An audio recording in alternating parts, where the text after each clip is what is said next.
Hello बच्चों, आज की पाठशाला में आप सभी का स्वागत है।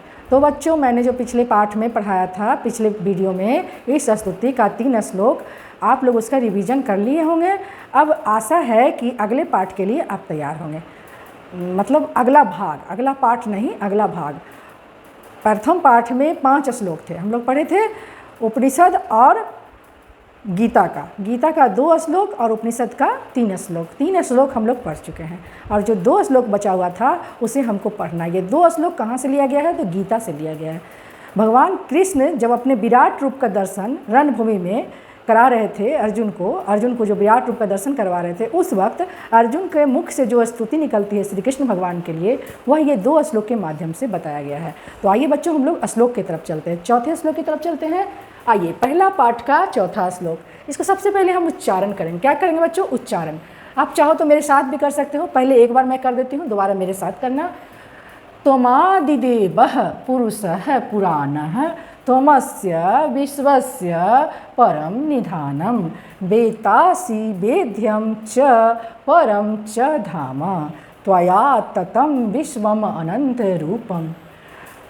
इसका उच्चारण हो गया बच्चों। एक बार मैं चाहती हूँ कि आप मेरे साथ बोलो ताकि आपको भी उच्चारण आ जाए।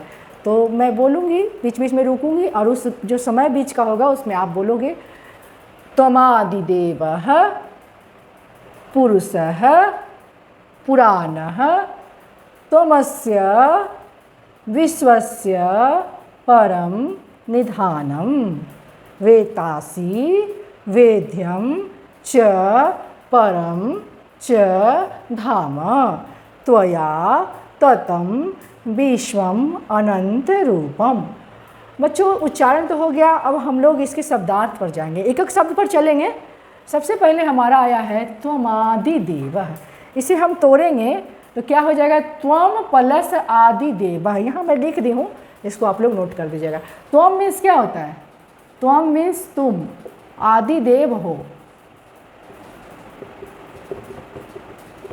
किसको कहा जा रहा है? परम पिता परमेश्वर के लिए बातें आई है। किसके लिए आई बच्चों? परम पिता परमेश्वर के लिए आई है। त्वमादिदेव, हे कृष्ण, आप ही या तुम ही, भगवान की जब स्तुति करते थे तुम का प्रयोग भी होता था, तुम या आपके लिए एक ही शब्द है।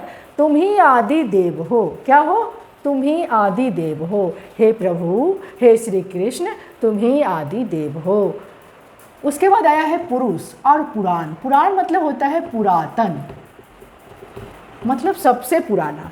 आप पुराण शब्द से ये मत समझिए कि जो हम लोग पुराण पढ़ते हैं वो है भागवत पुराण, मत्स्य पुराण, बहुत सारे पुराण हैं, वो नहीं। पुराण का मतलब यहाँ पर आया है इस श्लोक में सबसे पुराना। क्या आया बच्चों? सबसे पुराना। तो हे प्रभु, तुम ही आदि देव हो और तुम ही पुरातन पुरुष हो, तुम ही सबसे पुराने पुरुष हो।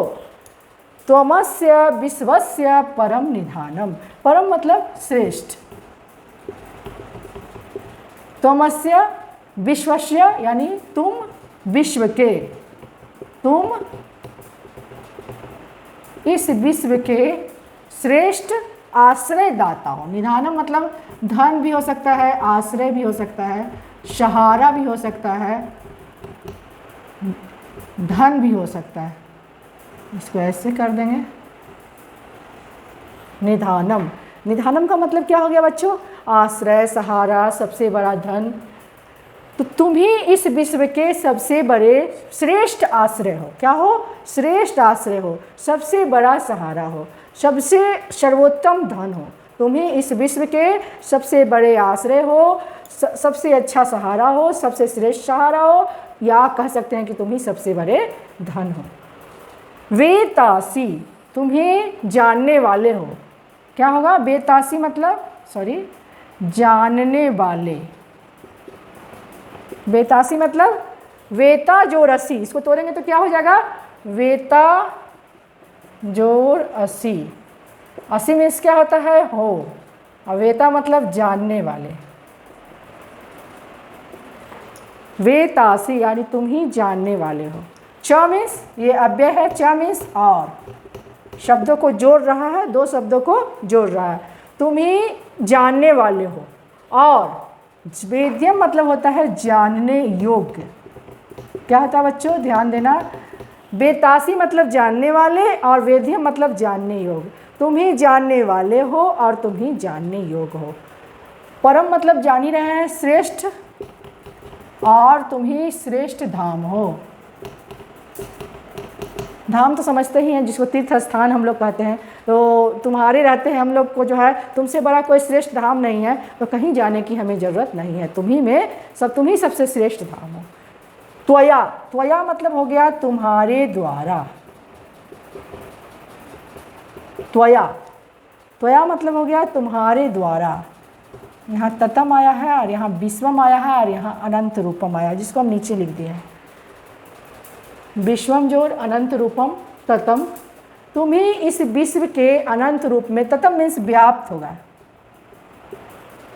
तुम ही, तुम्हारे द्वारा ही यह संसार, विश्व मतलब संसार, तुम्हारे द्वारा ही यह संसार तुम्हारी असंख्य रूपों से, अनंत रूपम, तुम्हारा जो अनंत रूप है, माने रूपों का अंत ही नहीं है, जो अनंत रूप है, कोई गिनती नहीं है, उन अनंत रूपों से तुम इस विश्व को, इस संसार को व्याप्त किए हुए हो। मतलब तुम्हारे द्वारा ही यह पूरा संसार जो है तुम्हारे असंख्य रूपों से व्याप्त हो। मतलब तुम सब जगह हो, यहाँ हो, वहाँ हो, सब जगह हो। तो क्या हो गया इसका मतलब, एक बार फिर से, त्वमादिदेवः पुरुषः पुराणः त्वमस्य विश्वस्य परम निधानम वेत्तासि वेद्यम च परम च धामा त्वया ततम विश्वम अनंत रूपम। हे श्री कृष्ण, हे प्रभु, तुम ही आदि देव हो, तुम ही पुरातन पुरुष हो। हे श्री कृष्ण, तुम ही आदि देव हो और तुम ही पुरातन पुरुष हो।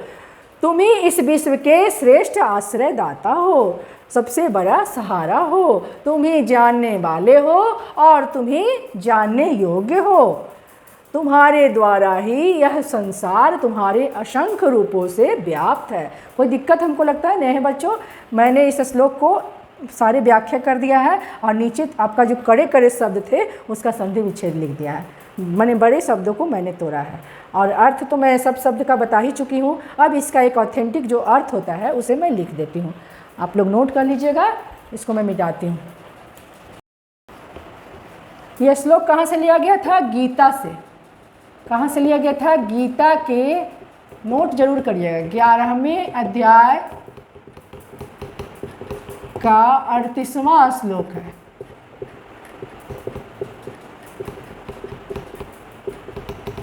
इसका अर्थ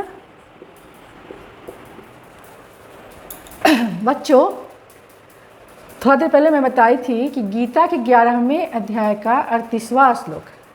कौन सा श्लोक? त्वमादिदेवः पुरुषः, ये जो चौथा श्लोक है वो गीता से लिया गया है। कहाँ से लिया गया है? गीता से लिया गया है। 1 नंबर का आपका क्वेश्चन हुआ, गीता के किस अध्याय से लिया गया? 11वें अध्याय से लिया गया। और कौन सा श्लोक है? 38वां श्लोक है। इसका अर्थ होगा हे श्री कृष्ण, या आप ये भी लिख सकते हैं हे प्रभु, हे प्रभु, ये भी लिख सकते हैं। तुम ही आदि देव और पुरातन पुरुष हो। तुम ही आदि देव और पुरातन पुरुष हो। तुम इस विश्व के सबसे बड़े आश्रय हो। तुम ही जानने वाले हो और जानने योग्य हो तथा श्रेष्ठ धाम हो। यह अनंत रूप विश्व तुम्हारे द्वारा ही व्याप्त है। इसको नोट करो बच्चों, वीडियो पॉज करके अच्छे से नोट कर लेना। मैं अगले श्लोक की तरफ बढ़ती हूँ, 5वें श्लोक की तरफ मैं बढ़ती हूँ बच्चों पहले मैं इसको रीड करती हूँ, ध्यान से सुनो। नमः पुरस्तादथ पृष्ठातस्ते नमो अस्तुते सर्वत एव सर्व अनंत वीर्यामित विक्रमस्त्वं सर्वं समापनोसि ततो असि सर्वः। इसको एक बार फिर से बोलते हैं, आप साथ में बोलिएगा मेरे बोलने के बाद। नमः पुरस्तादथ पृष्ठतस्ते नमो अस्तुते सर्वत एव सर्व अनंत वीर्यामित विक्रमस्त्वं सर्वं समापनोसि ततो असि सर्वः। नमः मतलब क्या होता है बच्चों? ध्यान दो, अब इसका मीनिंग पर हम लोग जाएंगे, एक एक शब्द पर जाएंगे। नमः मतलब होता है नमस्कार है। नमः मतलब नमस्कार है। यहाँ पर आया है शब्द पुरस्ताद और अथ, इसको तोड़ेंगे, पुरस्ताद जोर अथ। इसका मतलब होता है आगे से,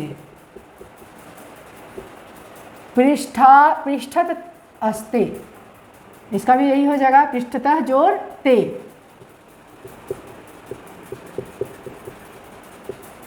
पीछे से,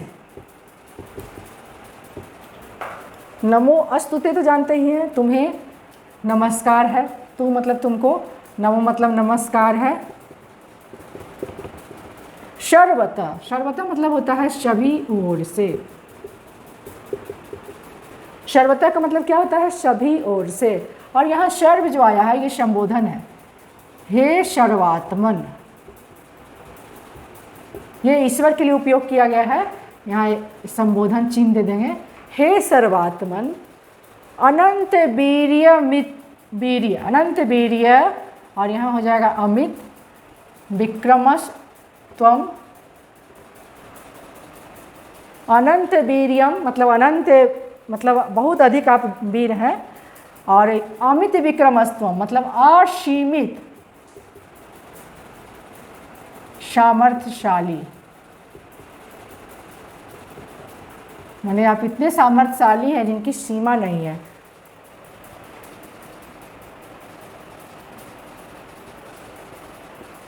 सर्वम मतलब सभी, शम आपनोसी, शम जोड़ आपनोसी, शम मतलब बराबर। हे प्रभु आपको आगे से नमस्कार है, आपको पीछे से नमस्कार है। हे सर्वात्मन, हे ईश्वर आपको सभी ओर से नमस्कार है। आप अनंत वीर हो, अनंत विक्रम मतलब अनंत वीरशाली हो, सामर्थ्यशाली हो, असीमित सामर्थ्य वाले हो। आप सभी ओर से इस संसार को अपने आप में व्याप्त किए हुए हो। तो जोर असी, सर्वा मतलब सभी ओर से आप जो है सभी को समान भाव से इस संसार को अपने आप में समाहित किए हुए हो। क्या हुआ इसका मतलब? हे प्रभु, हे सर्वात्मन, इसको ले लीजिए। सर्वा मतलब हे सर्वात्मन, ये संबोधन चिन्ह है। हे सर्वा मतलब हे सर्वात्मन, आपको आगे से, पुरस्तात् मतलब आपको आगे से नमस्कार है, आपको पीछे से नमस्कार है, आपको सभी ओर से मेरा नमस्कार है। आप अनंत वीरशाली हो, असीमित सामर्थ्यशाली हो, आप इसकी कोई सीमा नहीं है, आप सभी को बराबर रूप में अपने आप में समाहित किए हुए हो। ये कौन बोल रहा है? अर्जुन बोल रहे हैं। किससे बोल रहे हैं? भगवान श्री कृष्ण के विराट रूप देखकर उन्हें परम पिता परमेश्वर मानकर उनकी आराधना कर रहे हैं। इस श्लोक कहाँ से लिया गया है? गीता से लिया गया है। ये कहाँ पर ये घटना घट रही है? कुरुक्षेत्र में। कहाँ से ये पता चला है हमें? इस गीता से पता चला है। गीता जो पुस्तक है, हमारा जो धर्म ग्रंथ है, उसके 11वें अध्याय के 40वें श्लोक में यह दिया हुआ है। और इससे हमें क्या पता चलता है कि अर्जुन अब को श्री कृष्ण अपना विराट रूप दिखा रहे हैं। और जब विराट रूप देखते हैं अर्जुन तो उनकी स्तुति करते हैं। स्तुति करने के दरमियान जो उनके मुख से श्लोक निकला है वही यह श्लोक है। तो बच्चों, ये 5वां श्लोक था। 5 श्लोक पढ़ना था, मैंने 5 पढ़ा दिया है। अब इसका मैं अर्थ लिख देती हूँ, जो ऑथेंटिक अर्थ होगा उसको मैं लिख देती हूँ किताबी भाषा में। चाहे तो आप समझ के लिखिएगा, चाहे याद करके लिखिएगा। मैं लिख देती हूँ, इसको मिटा देती हूँ।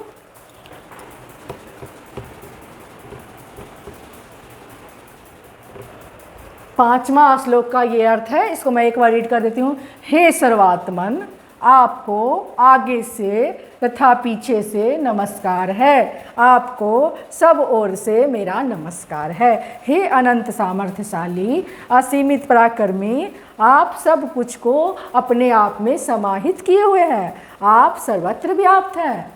कोई दिक्कत बच्चों? इसको नोट कर लो। और 5वां श्लोक का अर्थ कहाँ से लिया गया है? ये दो श्लोक, जो अंतिम 2 श्लोक था, चौथा और 5वां, ये गीता से लिया गया है। गीता के कौन से अध्याय से लिया गया है? 11वें अध्याय से लिया गया है। ये 5वां श्लोक कौन सा श्लोक था? गीता के 11वें अध्याय का 40वां श्लोक था। और चौथा श्लोक कौन सा था? 38वां श्लोक था। ये इम्पॉर्टेंट है, इसको पढ़िए और इसका अर्थ भी समझ ही गए हैं। अच्छे से रीड कीजिएगा। सारे संधि विच्छेद और सारे अर्थ मैंने बता दिए हैं। अब इसके बाद अगले क्लास में आपका प्रश्न उत्तर होगा। आगे के लिए आप पढ़ कर आइएगा, इसको अच्छे से रीड कीजिएगा। जो समझ कर लिख सकते हैं वो समझ कर लिखिएगा, और नहीं तो ये तो लिखा हुआ इसको याद कर लीजिएगा। रटने वाले बच्चे याद कर लेंगे, समझने वाले बच्चे अपनी भाषा में लिखेंगे। सबका आंसर सही होगा। अगर आप सही से समझ के पढ़ते हैं। पहला पाठ आपका यहीं पर समाप्त होता है। धन्यवाद।